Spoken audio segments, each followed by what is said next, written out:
परमात्मने नमः। अथ द्वितीयोऽध्यायः। सञ्जय उवाच तं तथा कृपयाविष्टमश्रुपूर्णाकुलेक्षणम् विषीदन्तमिदं वाक्यमुवाच Madhusudanah.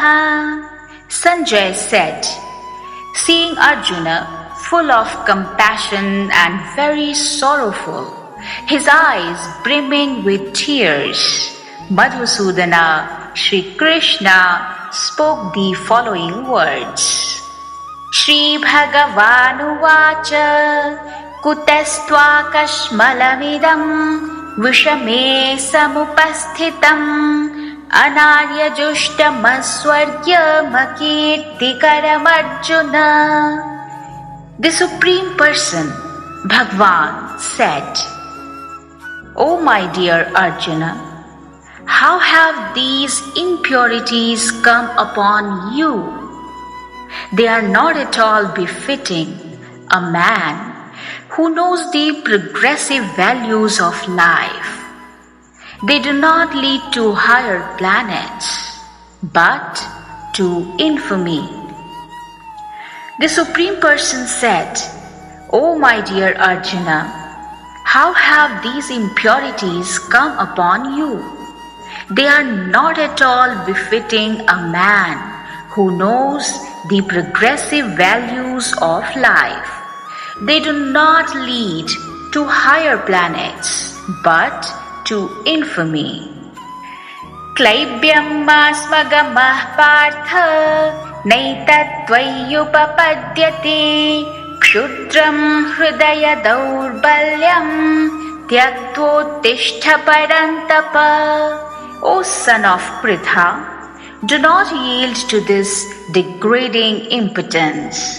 It does not become you. Give up such petty weakness of heart and arise, O chastiser of the enemy. Arjuna uvacha katham bhishmamaham sankhye dronancha madhusudana ishubhihi pratiyotsami pujarha varisudana. Arjuna said, O killer of Madhu, Shri Krishna, how can I counter-attack with arrows in battle men like Bhishma and Drona, who are worthy of my worship? Guru nahatva hi mahanubhavan shreyo bhoktum bhaikshamapi haloke hatvartha kamanstu guru nihaiva bhunjiya bhogan rudhira pradigdhan. It is better to live in this world by begging than to live at the cost of the lives of great souls who are my teachers. Even though they are avaricious, they are nonetheless superiors. If they are killed, our spoils will be tainted with blood.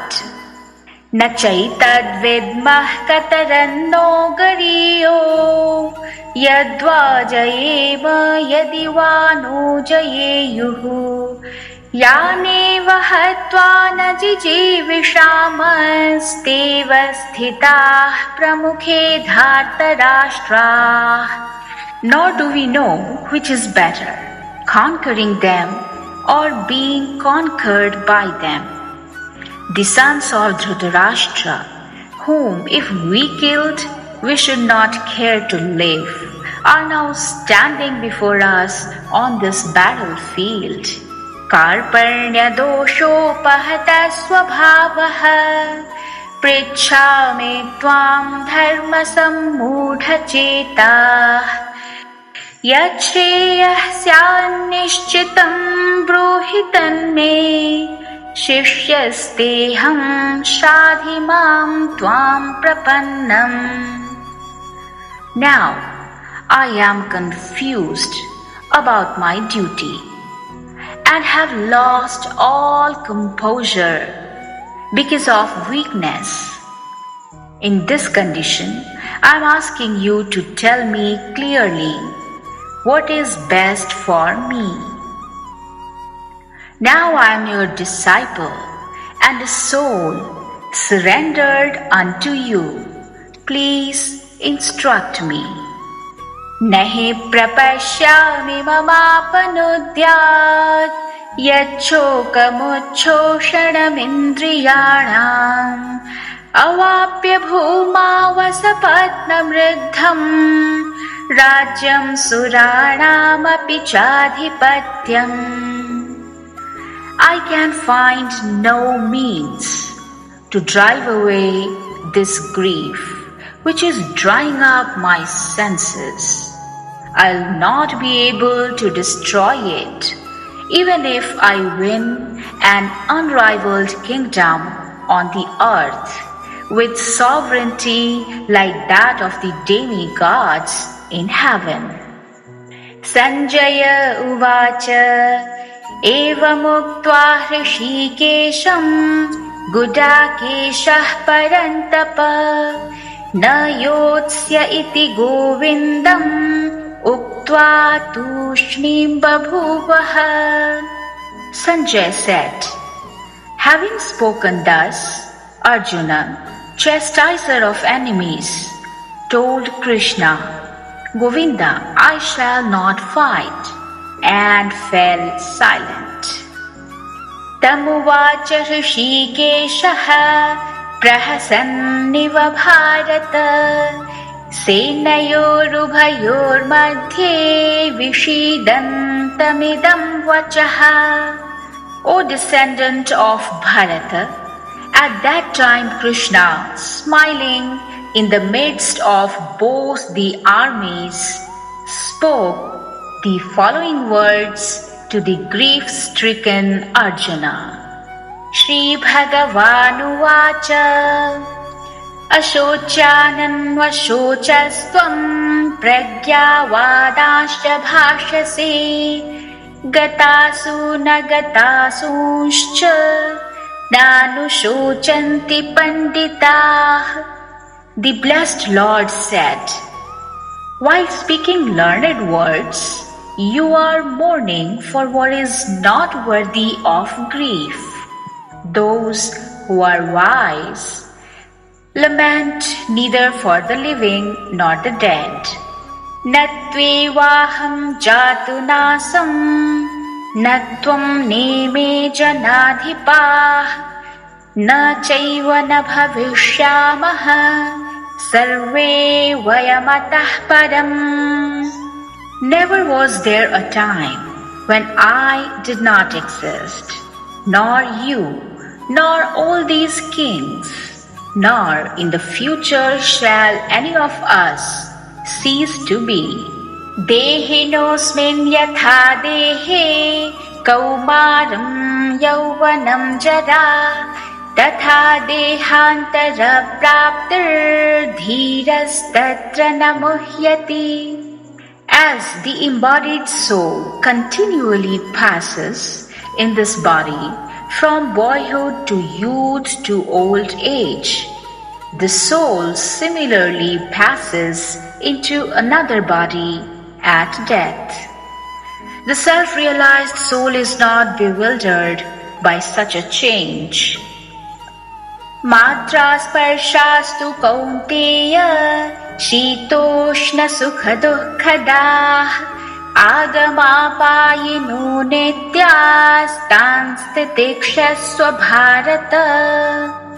O son of Kunti, the non-permanent appearance of happiness and distress and their disappearance in due course are like the appearance and disappearance of winter and summer seasons. They arise from sense perception, O scion of Bharat, and one must learn to tolerate them without being disturbed. Yam hina vyathayantyete purusham purusharshabha samadukha sukham dhiram somritattvaya kalpate. O best among men, Arjuna, the person who is not disturbed by happiness and distress, and is steady in both, is certainly eligible for liberation. Nasato vidyate bhavo, na bhavo vidyate sataha, ubhayorapi drishtontas tvanayos tattvadarshibhihi. Those who are seers of the truth have conducted that of the non-existent there is no endurance, and of the existent there is no cessation. These seers have concluded by studying the nature of both. Avinashi tu tadvidhi yena sarvamidam tatam vinashamavyyasyasya na kaschid kartumarhati. Know that which pervades the entire body is indestructible. No one is able to destroy the imperishable soul. Antavanta ime deha nityasyukta sharirinaha anashino prameyasya tasmad yudhyasva bharata. Only the material body of the indestructible, immeasurable and eternal living entity is subject to destruction. Therefore fight, O descendant of Bharat. Ya enam veti hantaram yaschainam manyate hatam ubhau tau na vijanito nayam hanti na hanyate. He who thinks that the living entity is the slayer or that he is slain does not understand. One who is in knowledge knows that the self slays not, nor is slain.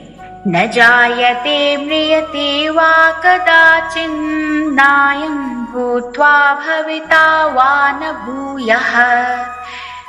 Ajo nityah shashvatoyam purano na hanyate hanyamane sharire.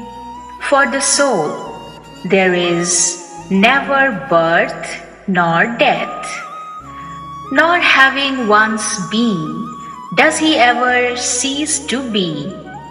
He is unborn, eternal, ever existing, undying and primeval. He is not slain when the body is slain. Veda vinashinam nityam ya enamajamavyayam katham sapurushah partha kanghatayati hantikam. O Partha, how can a person who knows that the soul is indestructible, unborn, eternal and immutable kill anyone or cause anyone to kill? Vasansi jirani yatha vihaya navani grihnati naroparani tatha sharirani vihaya jiranyanyani sanyati navani dehi. As a person puts on new garments, giving up old ones, similarly the soul accepts new material bodies, giving up the old and useless ones. Nainam chindanti shastrani, nainam dahati pavakaha, na chainam kledayantyapo, na shoshayati marutaha. The soul can never be cut into pieces by any weapon, nor can he be burned by fire, nor moistened by water, nor withered by the wind. अच्छेद्योऽयमदाह्योऽयमक्लेद्यो शोष्य एव च नित्यः सर्वगतः स्थाणुरचलोऽयं सनातनः. This individual soul is unbreakable and insoluble and can be neither burned nor dried. He is everlasting, all-pervading, unchangeable, immovable, and eternally the same. अव्यक्तोऽयमचिन्त्योऽयमविकार्योऽयमुच्यते तस्मादेवं विदित्वैनं नानुशोचितुमर्हसि. It is said that the soul is invisible, inconceivable, immutable, and unchangeable. Knowing this, you should not grieve for the body.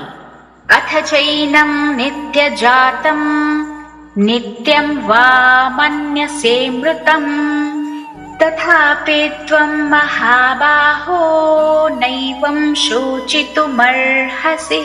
If, however, you think that the soul is perpetually born and always dies, still you have no reason to lament. O mighty armed, जातस्य हि ध्रुवो मृत्युर्ध्रुवं जन्म मृतस्य च तस्मादपरिहार्येऽर्थे न त्वं शोचितुमर्हसि. For one who has taken his birth, death is certain, and for one who is dead, birth is certain. Therefore, in the unavoidable discharge of your duty, you should not lament. Avyaktadini bhutani vyaktamadhyani bharata avyaktanidhananyeva tatra ka paridevana. All created beings are unmanifest in their beginning, manifest in their interim state, and unmanifest again when they are annihilated. So, what need is there for lamentation? Ascharyavat pashyati kaschidena mascharyavat vadati tathaiva chanyaha. आश्चर्यवच्चैनमन्यः शृणोति श्रुत्वाप्येनं वेद न चैव कश्चित्. Some look on the soul as amazing, some describe him as amazing, and some hear of him as amazing, while others, even after hearing about him, cannot understand him at all. देहे नित्यमवध्योऽयं देहे सर्वस्य भारत तस्मात् सर्वाणि भूतानि न त्वं शोचितुमर्हसि. O descendant of Bharat, he who dwells in the body is eternal and can never be slain. Therefore, you need not grieve for any creature. Swadharmamapi chavekshya na vikampitumārhasi dharmyadhyuddhat shreyonyat kshatriyasya na vidyate. Considering your specific duty as a kshatriya, you should know that there is no better engagement for you than fighting on religious principles, and so there is no need for hesitation. Yadrichaya chopapannam swargadwaramapavritam sukhinah kshatriyah partha labhante yuddhamidrisham. O Partha, happy are the Kshatriyas to whom such fighting opportunities come unsought. Opening for them the doors of the heavenly planets. अथ चेत्त्वमिमं धर्म्यं सङ्ग्रामं न करिष्यसि ततः स्वधर्मं कीर्तिं च हित्वा पापमवाप्स्यसि. If, however, you do not fight this religious war, then you will certainly incur sins for neglecting your duties and thus lose your reputation as a fighter. अकीर्तिं चापि भूतानि कथयिष्यन्ति ते व्ययाम् सम्भावितस्य चाकीर्तिर्मरणादतिरिच्यते.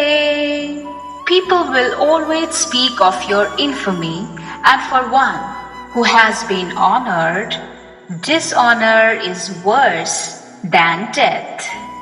भयाद्रणादुपरतं मन्स्यन्ते त्वां महारथाः येषां च त्वं बहुमतो भूत्वा यास्यसि लाघवम्.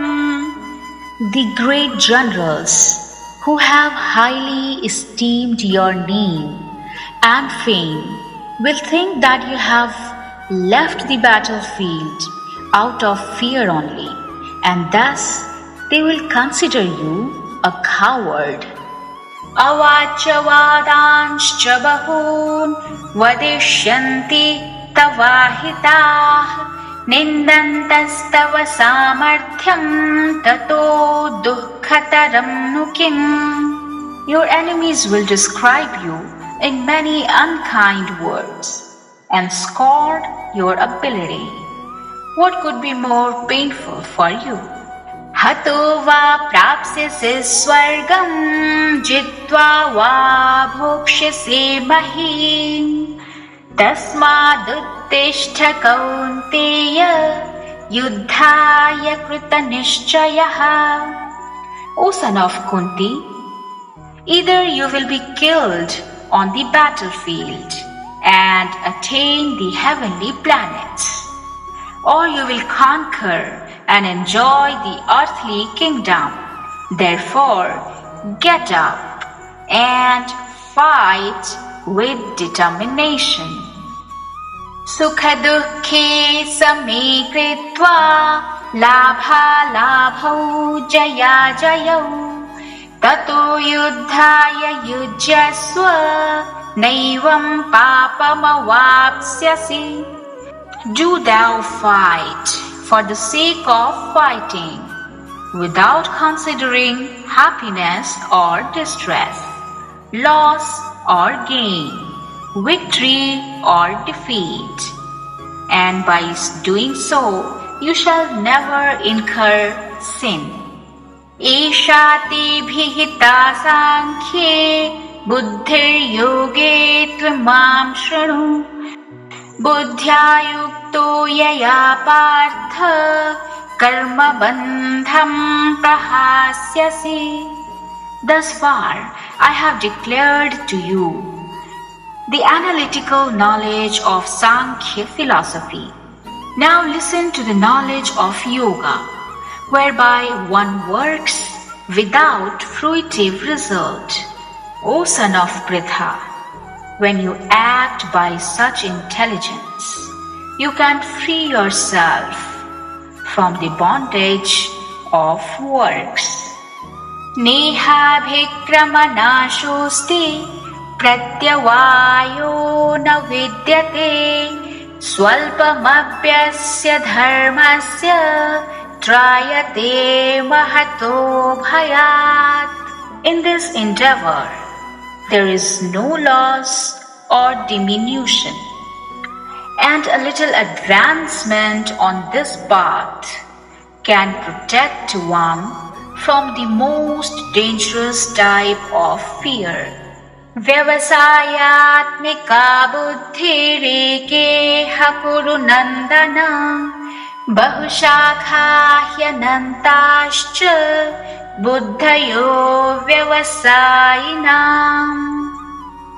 Those who are on this path are resolute in purpose and their aim is one. O beloved child of the Kurus, the intelligence of those who are irresolute is many-branched. Yamimam pushpitam vacham pravadantya vipashchitaha Vedavadarata partha nanyadastiti vadinaha Kamatmanah swargapara janma karma phalapradam Kriya vishesha bahulam bhogaishwarya gatim prati. Men of small knowledge are very much attached to the flowery words of the Vedas, which recommend various fruitive activities for elevation to heavenly planets, resultant good birth, power, and so forth. Being desirous of sense gratification and opulent life, they say that there is nothing more than this. Bhogaishwarya prasaktanam taya pahrita chetasam vyavasayatmika buddhihi samadhau na vidhiyate. In the minds of those who are too attached to sense enjoyment and material opulence and who are bewildered by such things, the resolute determination of devotional service to the Supreme Lord does not take place. Traigurnya vishaya veda nistraigurnyo bhavarjuna Nirdvandvo nitya sattvastho niryoga kshema atmavan. The Vedas mainly deal with the subject of the three modes of material nature. Rise above these modes, O Arjuna. Be transcendental to all of them. Be free from all dualities and from all anxieties for gain and safety, and be established in the self. Yavanartha udapane sarvataha samplutodake tavan sarveshu vedeshu brahmanasya vijanataha. All purposes that are served by the small pond can at once be served by the great reservoirs of water. Similarly, all the purposes of the Vedas can be served to one who knows the purpose behind them. Karmani vadhikaraste ma phaleshu kadachana ma karma phala heturbhur mate sangostva karmani. You have a right to perform your prescribed duty, but you are not entitled to the fruits of action. Never consider yourself to be the cause of the results of your activities, and never be attached to not doing your duty. Yogastha kuru karmani sangam tyaktva dhananjaya siddhya siddhyo samo bhutva samatvam yoga uchyate. Be steadfast in yoga, O Arjuna. Perform your duty and abandon all attachment to success or failure. Such evenness of mind is called yoga.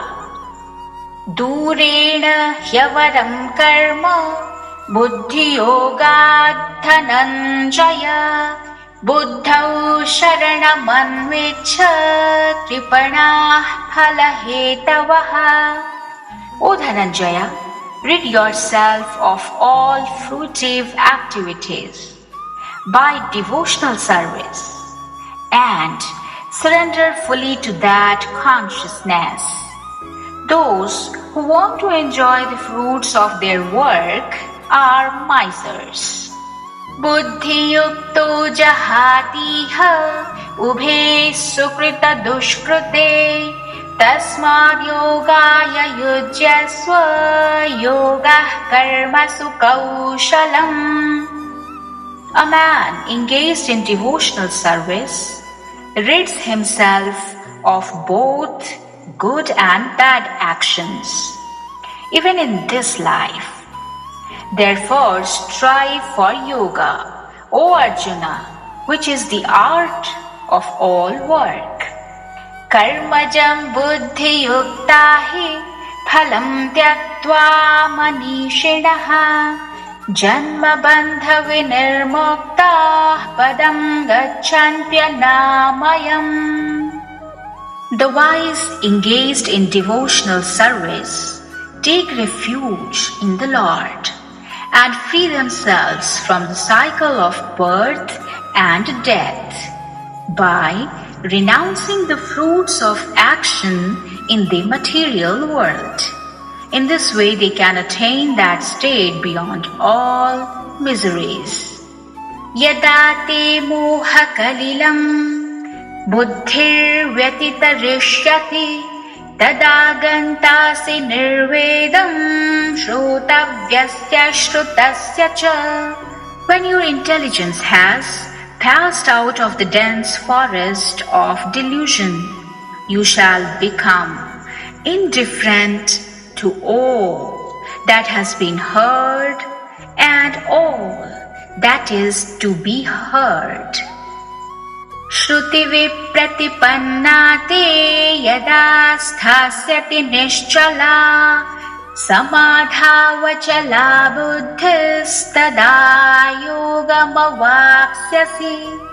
When your mind is no longer disturbed by the flowery language of the Vedas, and when it remains fixed in the trance of self-realization, then you will have attained the divine consciousness.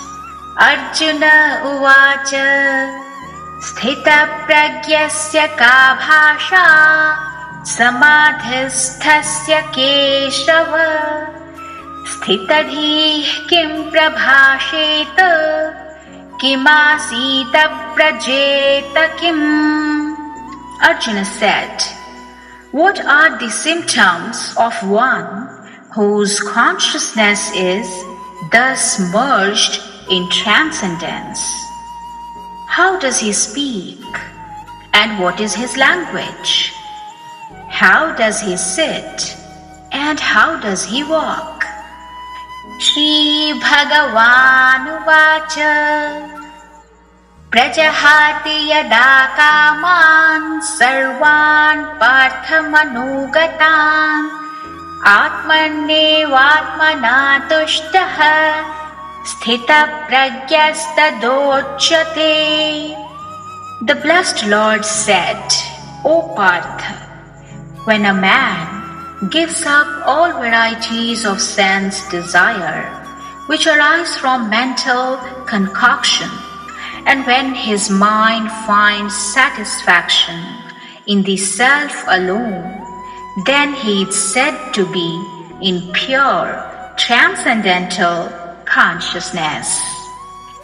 Dukheshvanudvignamana sukheshu vigatasprihaha vitaragabhayakrodhaha sthitadhir muniruchyate. One who is not disturbed in spite of the threefold miseries, who is not elated when there is happiness, and who is free from attachment, fear, and anger, is called a sage of steady mind. Yah sarvatranabhisnehastad prapya shubhashubham nabhinandati nadveshti tasya pragya pratisthita. He who is without attachment, who does not rejoice when he obtains good, nor lament when he obtains evil, is firmly fixed in perfect knowledge. Yada sanharate chayam kurmongani vasarvashaha indriyanindriyarthebhyas tasya pragya pratisthita. One who is able to withdraw his senses from sense objects, as the tortoise draws his limbs within the shell, is to be understood as truly situated in knowledge. Vishaya vinivartante niraharasya dehinaha rasavarjam rasopyasya param drishtva nivartate. The embodied soul may be restricted from sense enjoyment, though the taste for sense objects remains. But ceasing such engagements by experiencing a higher taste, he is fixed in consciousness. Yatato hyapi kaunteya purushasya vipaschataha indriyane pramathini harante prasabham manaha. The senses are so strong and impetuous, O Arjuna, that they forcibly carry away the mind even of a man of discrimination who is endeavoring to control them. Tani sarvani sanyamya yukta asita matparaha vashehi yasyendriyani tasya pragya pratisthita. One who restrains his senses and fixes his consciousness upon me is known as a man of steady intelligence. Dhyayato vishayan pumsaha sangasteshu pajayate sangat sanjayate kamaha kamat krodho bhijayate. While contemplating the objects of the senses, a person develops attachment for them, and from such attachment, lust develops, and from lust, anger arises. Krodhat bhavati sammohaha, sammohat smriti vibhramaha, smriti bhranshat buddhinasho, buddhinashat pranashyati. From anger, delusion arises, and from delusion, bewilderment of memory. When memory is bewildered, intelligence is lost. And when intelligence is lost, one falls down again into the material pool. Ragadvesha vimuktaistu vishayanindriyaischaran atmavashyai vidheyatma prasadamadigatchati.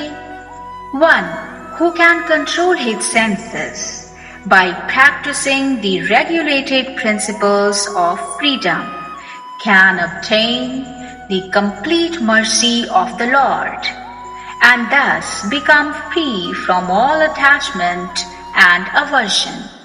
Prasade sarva dukkhanam hanirasyopajayate prasanna chetaso hyashu buddhihi paryavatiṣṭhate. For one who is so situated in the divine consciousness, the threefold miseries of material existence exist no longer. In such a happy state, one's intelligence soon becomes steady. Nasti buddhirayuktasya na chayuktasya bhavana na cha bhavayata shantirashantasya kutah sukham. One who is not in transcendental consciousness can have neither a controlled mind nor steady intelligence, without which there is no possibility of peace.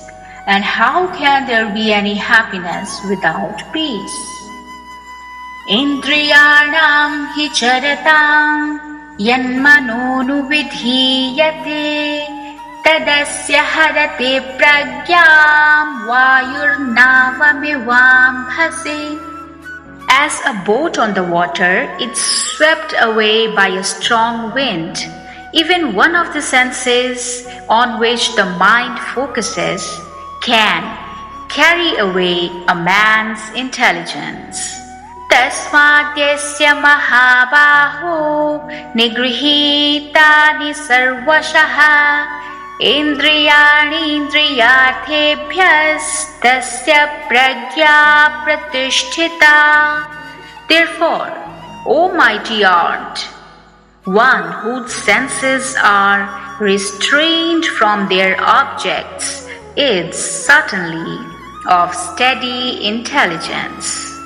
Ya nisha sarvabhutanam tasyam jagarti sanyami yasyam jagrati bhutani sa nisha pashyato mune.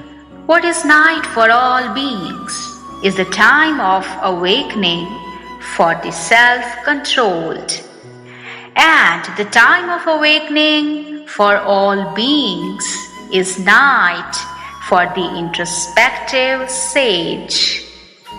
Apuryamana machala pratishtham samudramapah pravishanti yadvat tadvat kamayam pravishanti sarve sa shanti mapnoti na kamakami.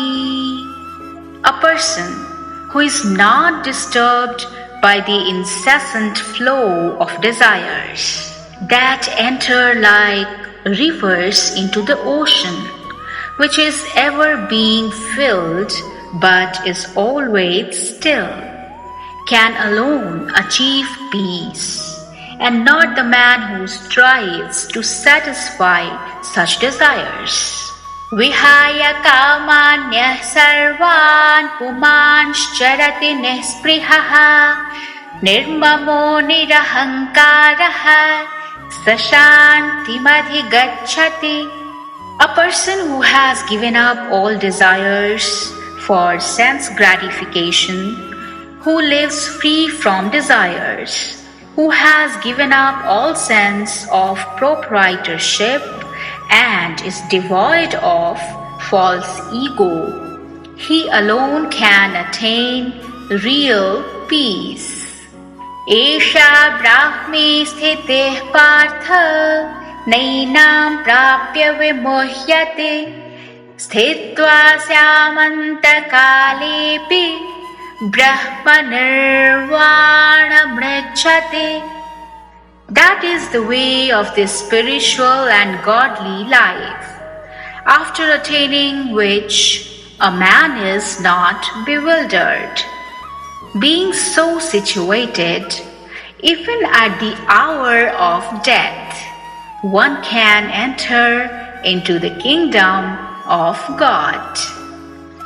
Om Tat Saditi Srimad Bhagavad Gita Upanishatsu Brahma Vidyayam Yoga Shastre Shri-Krishna-Arjuna Samvade Sankhya-yogo nama dvitiyodhyayaha. Thus end the Bhaktivedanta purports to the second chapter of the Srimad Bhagavad Gita in the matter of its contents.